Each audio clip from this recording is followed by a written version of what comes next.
جب انسان مر رہا ہوتا ہے تو ہم سمجھتے ہیں یہ بڑے ہی سکون سے مر رہا ہے، لیکن حقیقت میں ایسا نہیں ہے۔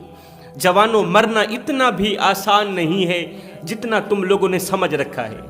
انسان اتنے سکون سے ہرگز نہیں مرتا جتنے سکون سے وہ بستر پر پڑا نظر آتا ہے۔ یہ اللہ تعالیٰ کی حکمت ہے، یہ اللہ وحدہ لا شریک مولا کی قدرت ہے کہ اللہ تعالیٰ نے بندے پر ایک اور بڑا احسان کیا کہ مرنے سے پہلے اللہ تعالیٰ انسان کو کمزور کر دیتا ہے، انسان کو بے طاقت کر دیتا ہے، انسان کو لاغر کر دیتا ہے، انسان کے ہاتھوں سے طاقت چھین لیتا ہے، پیروں سے طاقت چھین لیتا ہے، زبان سے طاقت چھین لیتا ہے، پھر جا کر اللہ تعالیٰ بندے کو مارتا ہے۔ اگر ایسا نہ کرتا تو کیا ہوتا؟ اگر اللہ تعالیٰ یہ احسان ہم پر نہ کرتا تو کیا ہوتا؟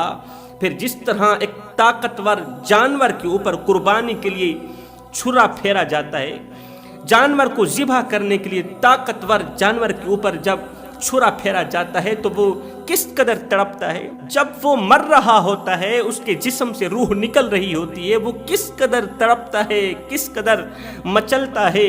اللہ اکبر! اگر اللہ تعالیٰ انسان کو لاغر نہ کرتا مرنے سے پہلے انسان کے جسم کو کمزور نہ کرتا تو انسان بھی طاقتور جانور کی طرح جب مرتا تو مچھلی کی طرح تڑپ کر مرتا۔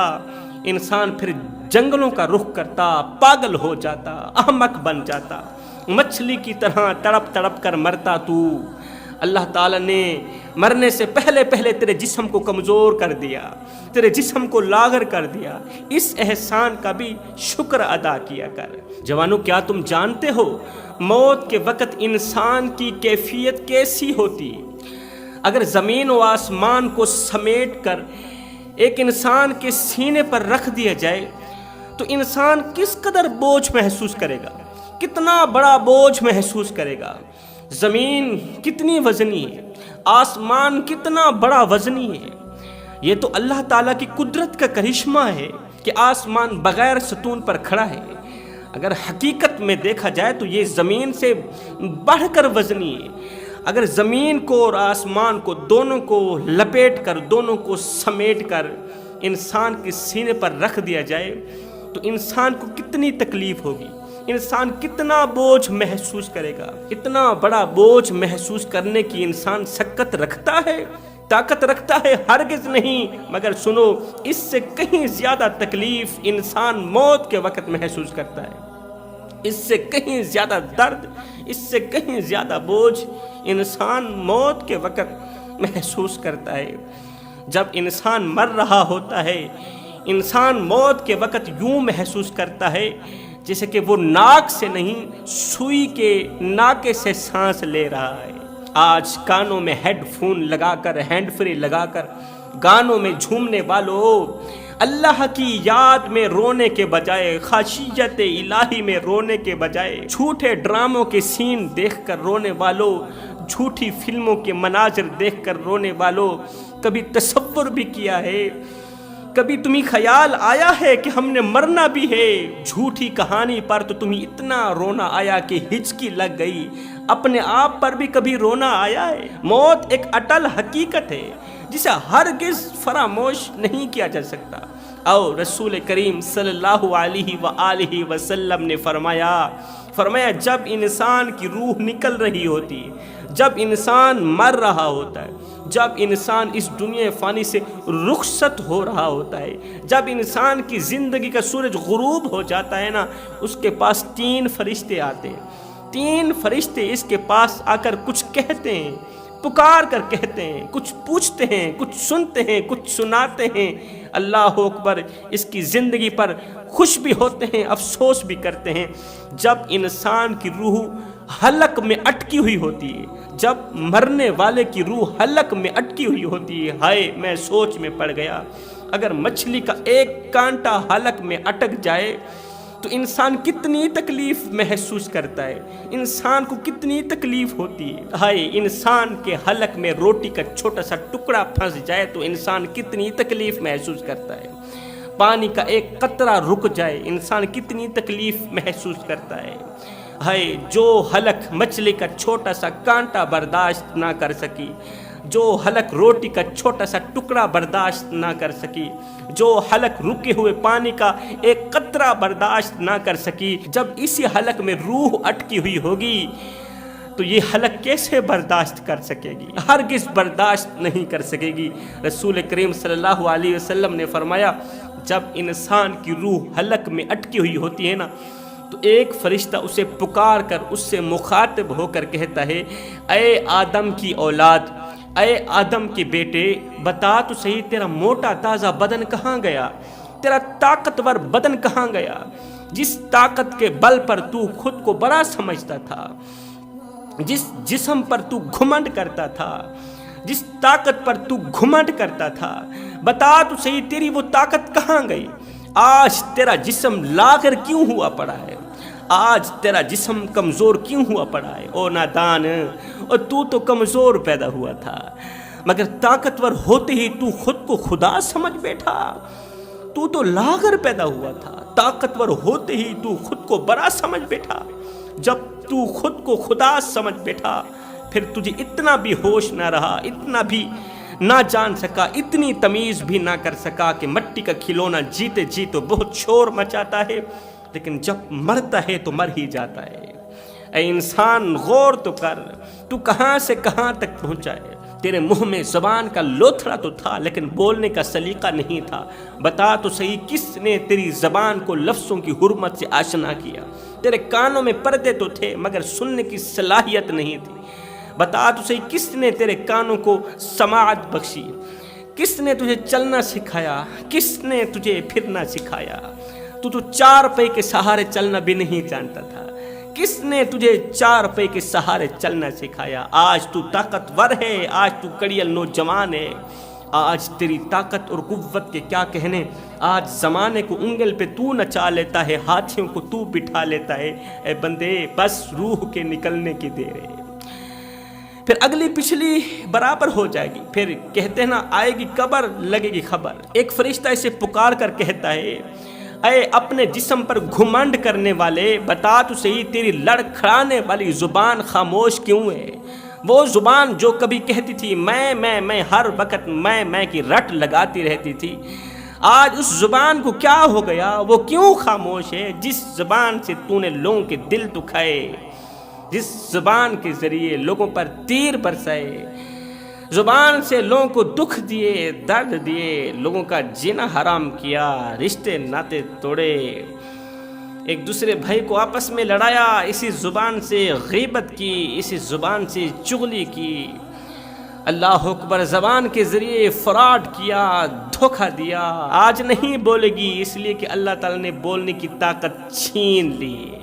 اب سب کچھ ملیا میٹ ہو گیا، اب سب کچھ ختم ہو گیا ہے۔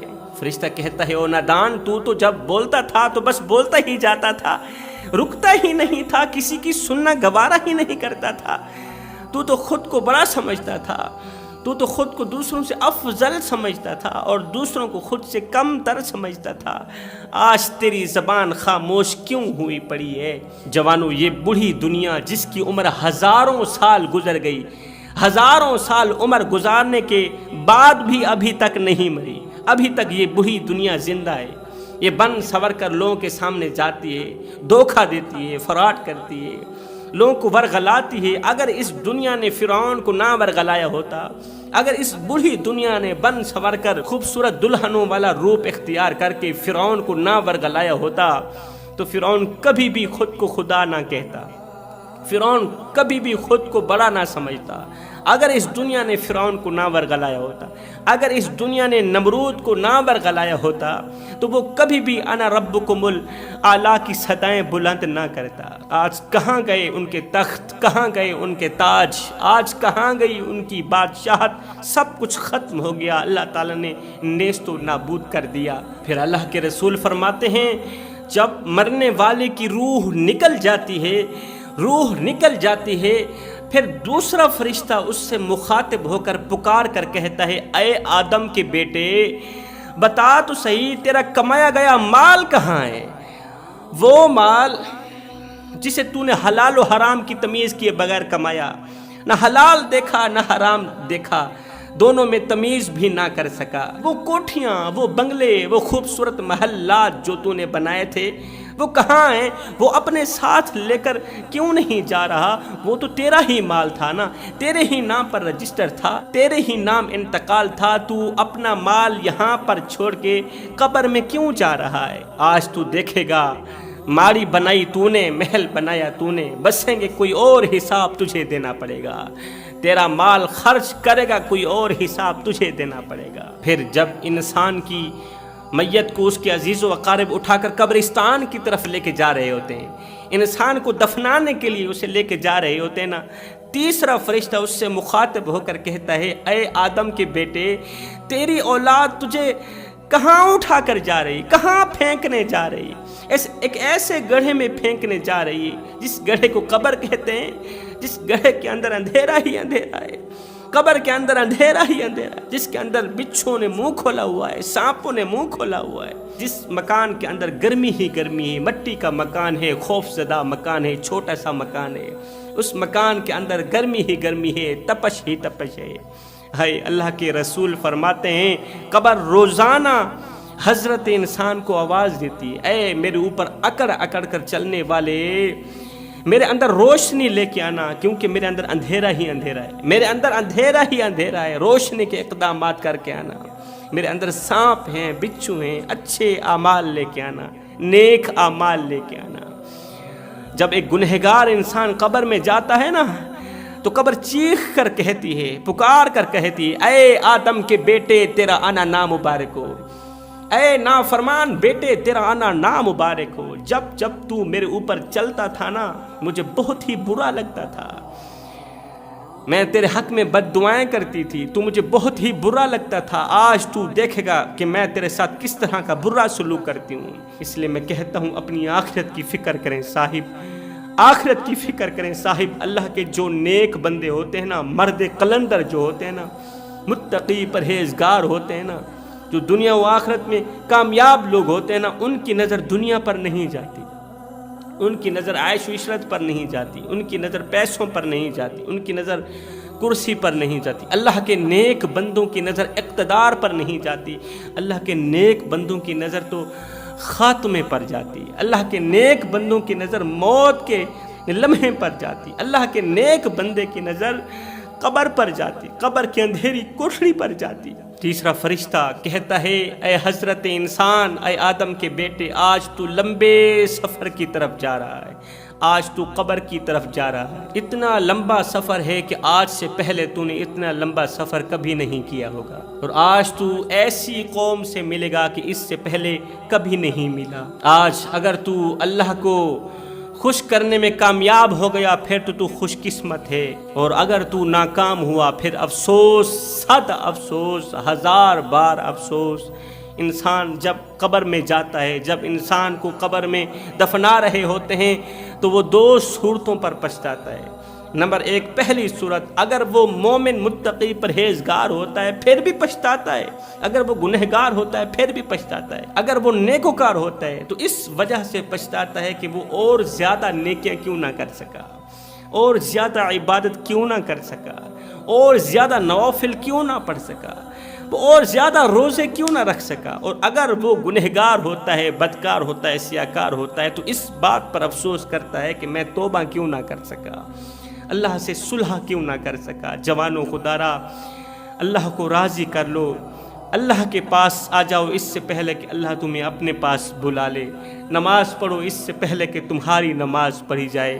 یہ زندگی کے لمحے تمہارے اور میرے لیے غنیمت ہیں، انہی لمحات میں کچھ کر لو، انہی لمحوں میں کچھ کر لو، خدا کی اور اس کے رسول کی محبت اپنے دل میں بٹھا لو، معلوم نہیں پھر فرصت ملے نہ ملے۔ اگر دنیا و آخرت میں کامیاب ہونا چاہتے ہو تو پھر اپنی زندگی کا ایک مقصد بنا لو کہ دنیا میں کبھی بھی کسی کا حق نہیں مارو گے، زندگی میں کسی کا حق نہیں مارو گے، کسی کو دکھ نہیں دو گے، کسی کو درد نہیں دو گے، چوری نہیں کرو گے، چغلی نہیں کرو گے۔ وہ ایک فقیر تھا، درویش مست ملنگ بابا، اس کے دل کا تعلق اللہ کی ذات کے ساتھ جڑا ہوا تھا۔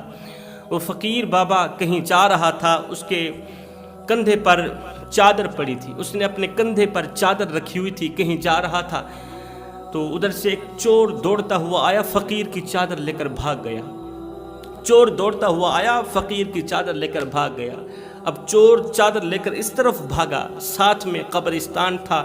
بابا جی نے، فقیر نے کیا کیا، قبرستان کی طرف دوڑ لگا دی، قبرستان کی طرف دوڑ لگا دی، دوڑتا چلا جا رہا ہے۔ کسی نے دیکھا، پوچھا، بابا تیری بھی عجیب کہانی ہے، تیرا بھی عجیب منظر ہے، اور چور چادر لے کر اس طرف بھاگ رہا ہے، تو بجائے چور کے پیچھے بھاگنے قبرستان کی طرف کیوں بھاگ رہا ہے؟ بجائے چور کے پیچھے بھاگنے قبرستان کی طرف کیوں بھاگ رہا ہے؟ یہ سن کر اس بابا جی نے جو جواب دیا، سونے کی تختی پہ لکھنے والا جواب ہے، غیرت کے کانوں سے سننے والا جواب ہے، اس بابا جی نے جواب دے کر سب کو لاجواب کر دیا۔ کہا، بیٹے چور کو چھوڑ کر قبرستان کی طرف اس لیے بھاگ رہا ہوں کہ یہ چور جہاں مرضی آئے چلا جائے، آخر اس نے آنا تو قبر میں ہی ہے، تو جب قبر میں آئے گا میں اس سے اپنا حساب کتاب چکتا کر لوں۔